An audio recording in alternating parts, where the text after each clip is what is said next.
All right. Here we go.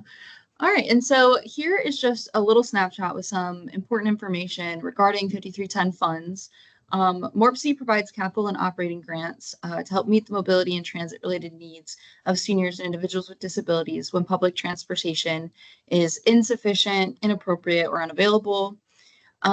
This funding is used to increase accessibility with transportation options for either public transportation agencies, human services agencies, or private providers of public transportation services.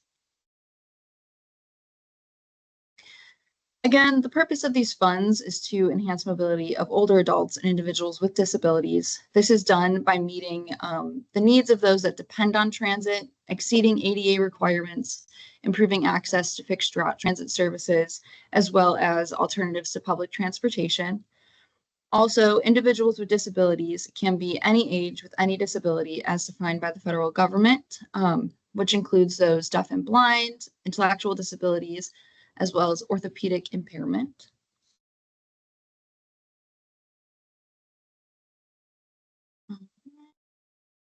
And then eligible applicants must reside in the Columbus urbanized area, which is primarily Franklin and Delaware counties. The map here on the right shows exactly where the Columbus urbanized area is located in orange. Applicants must be located within this orange area to be considered eligible for MORPC's administration of Section 5310 funds.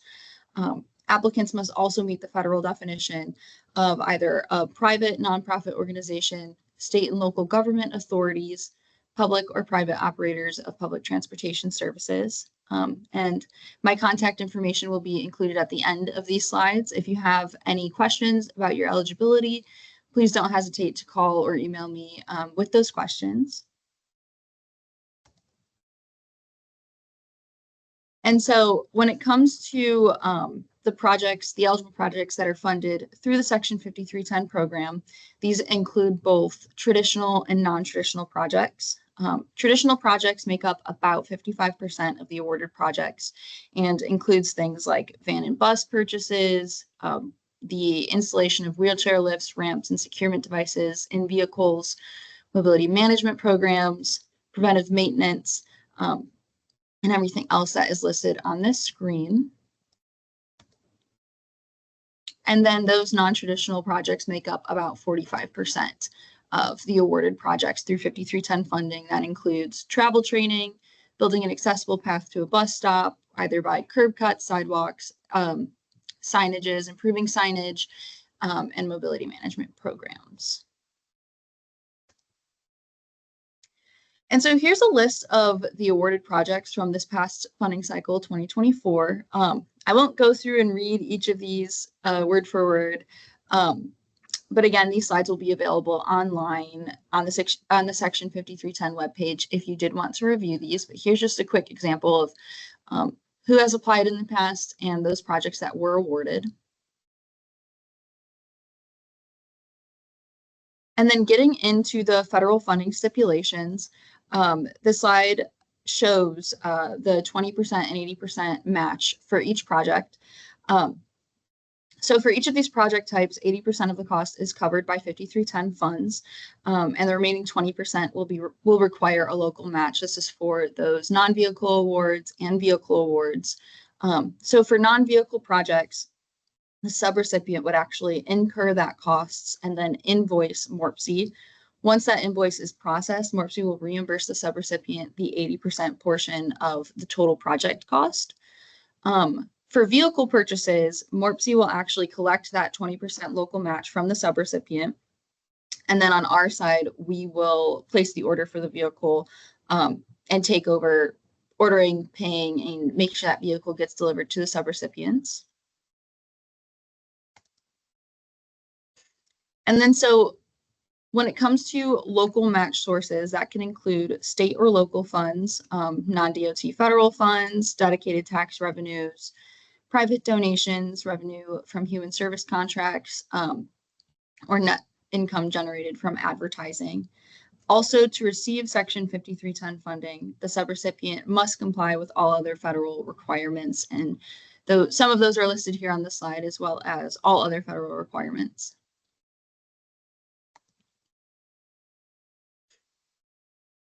And then so what is included in the application, as well as some of our considerations when we're reviewing applications, is a description of the project. We're considering, is there a demonstration of need for that project? Do they need a vehicle? Is there a high need to fund a contracted transportation service? Is there capacity to take on the project? What is the agency's effectiveness? And also something that's considered is the past performance with Section 5310 funding. So this is just a quick list of what will be included in the application, as well as how we kind of start reviewing the beginning of the review process with each application. And then the Section 5310 Advisory Committee is the group that oversees the review of project scoring by MORPC staff and recommends the program of projects or the official list of projects that will be funded by 5310 funds each year. And so the structure of the advisory committee right now is 2 members appointed from Franklin County, 2 members appointed from Delaware County, 1 member appointed from the Community Advisory Committee or CAC, and then 1 member appointed from the Transportation Advisory Committee or TAC, as well as 1 individual appointed from the healthcare industry or the private sector, preferably with a focus on seniors and individuals with disabilities. So we meet with the advisory committee each year once we're done kind of organizing the applications, going through, making sure what we have to present to them are the applicants that are eligible for funding. And then we'll all sit down together and discuss the applications and score who we think should be funded this year. And we determine that official list that will then be presented to our commission and then submitted to FTA to start the grant process.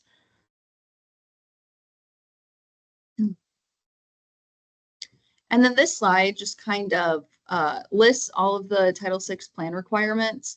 Again, I don't think I need to read through each point on this slide, but this presentation will be available online if you'd like to review this further, or if you have any questions about this, please don't hesitate to reach out. And then, so all projects must be consistent with the goals and objectives included in the locally developed coordinated plan. The coordinated plan for the Central Ohio region is called the Regional Mobility Plan.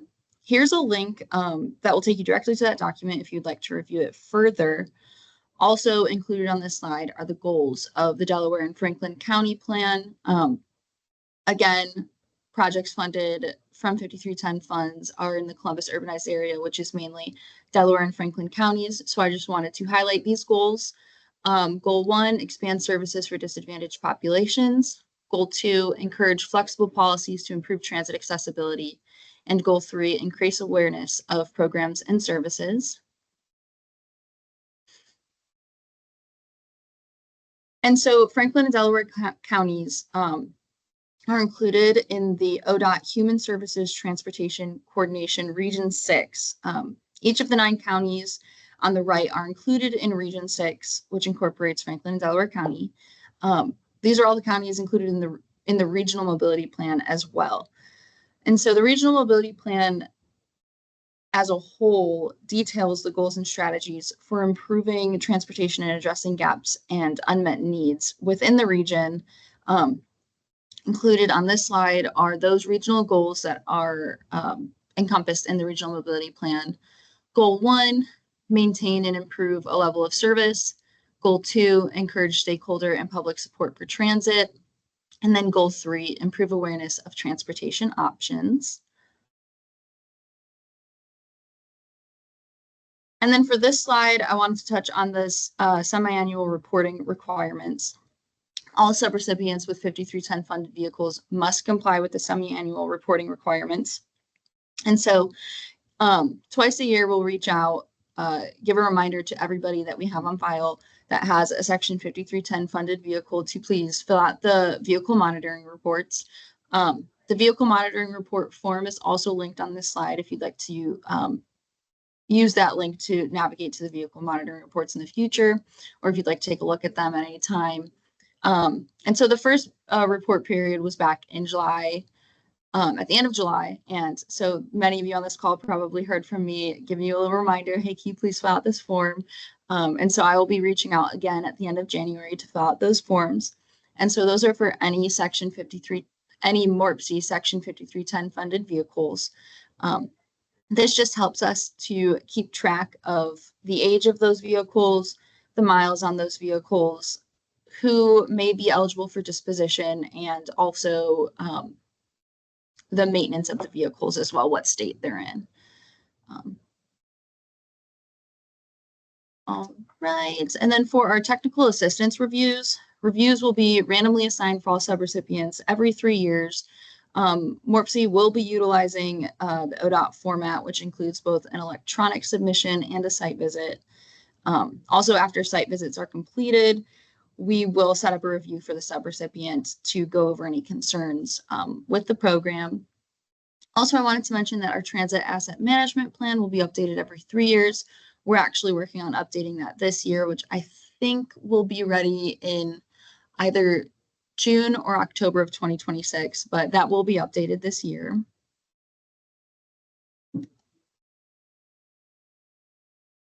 And then here's just a quick little slide with some information on the application in general. So this will be, the application format will be the same as last year. This is going to be through FormStack. Also, I wanted to mention that the application does open today. So if you were really excited to apply and wanted to after this workshop, you totally could. Uploads for attachments will be located at the end of the application. The submission will not be valid without all uploads being present. And also on this slide is a link that goes directly to that application.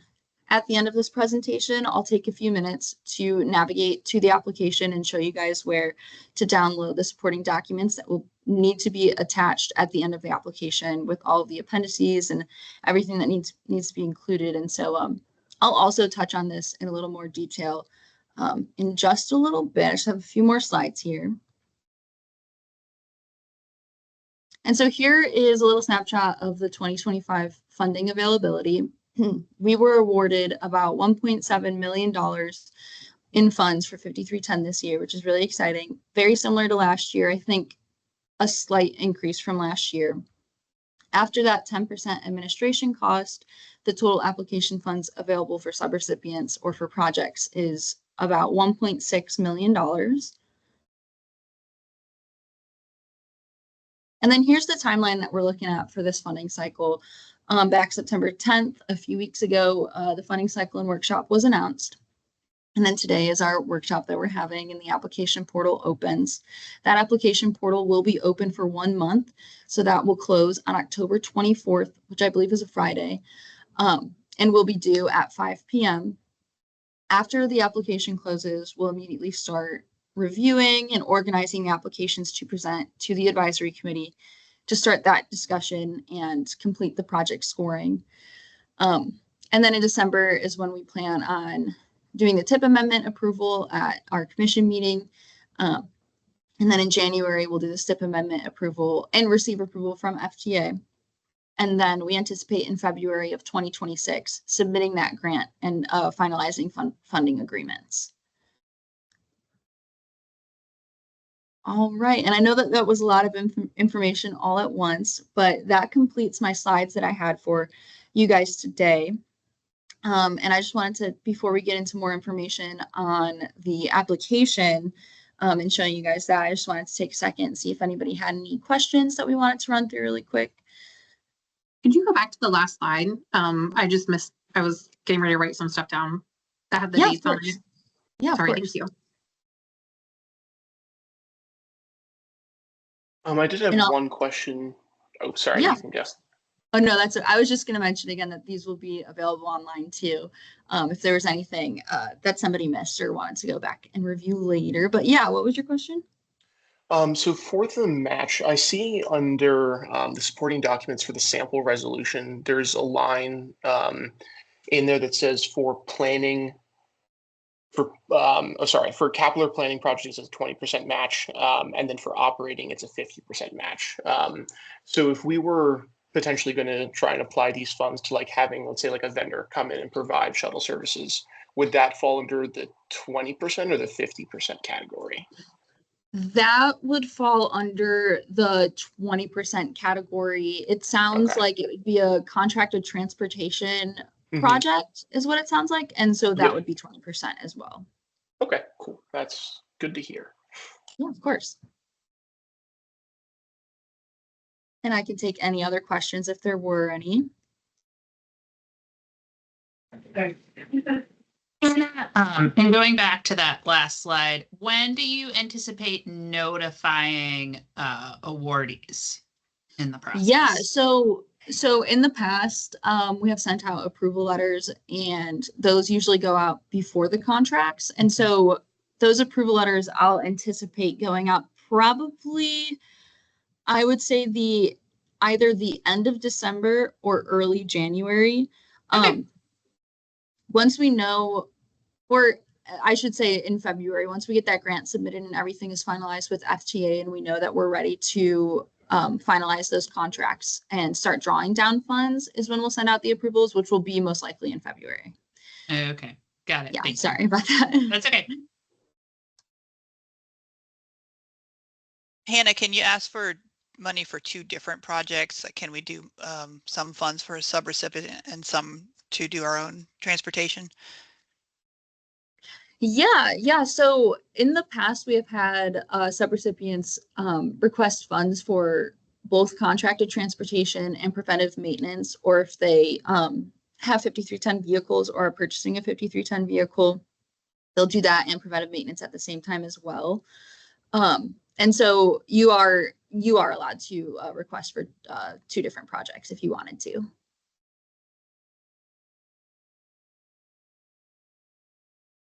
And just to confirm, you said you were going to send us the link for the forms information, or is it available on the MORPC site and I just missed it? For this workshop or for the application? For the application, sorry. Yeah, that's no problem. So for the application, I will show you in just a second too that to download those forms is going to be on that front page of the application when you navigate to the website. Fabulous. Okay, thank you. Yeah, of course.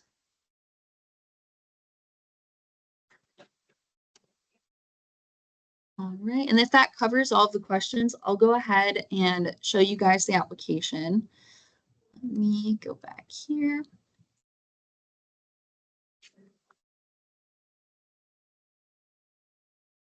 All right, and so I want to make sure everyone can see that as well.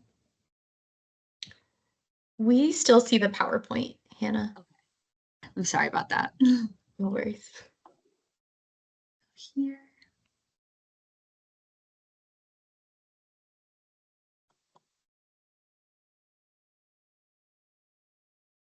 All right, this should be the application now. Yeah, that worked. Okay, perfect. All right, and so I did just click the link that was in the PowerPoint slide. It navigated me. Here is the front page of the 5310 application. This is what you'll see once you go there. It has some information on when the application must be fully completed and submitted by. That's October 24th at 5 p.m.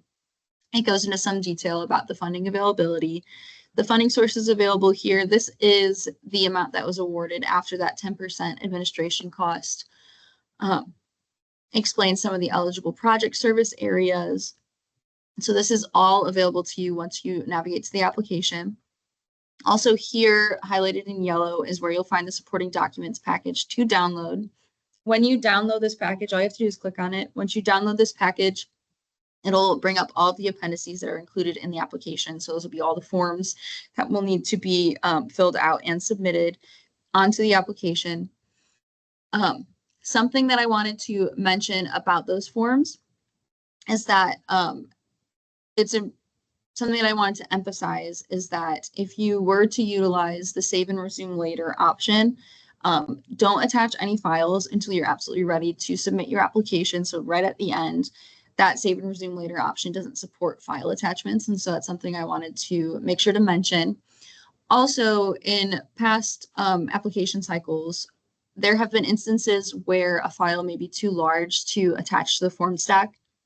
If you do run into that issue, just reach out to me and then we'll figure that out, whether that be submitting it in a different format or emailing it to me and having that included on your application as well. But just let me know if you have any issues with any of those documents and downloading those packages.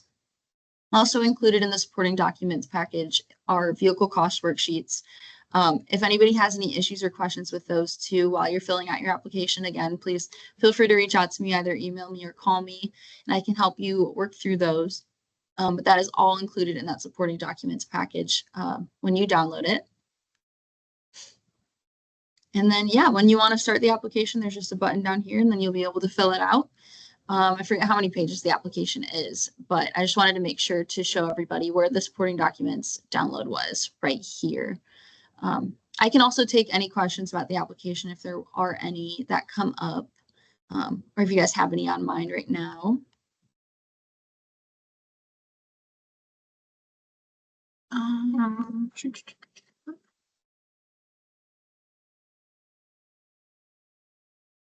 Okay, awesome. All right, well, that covers all of the main information that I had for everybody today. I will stay on for just a couple more minutes if anyone had any remaining questions that they wanted to ask. But yeah, that's all that I had for the workshop. Again, just a reminder, the application is open. It starts today and it will close on October 24th at 5 p.m. With that, yeah, thank you, everybody.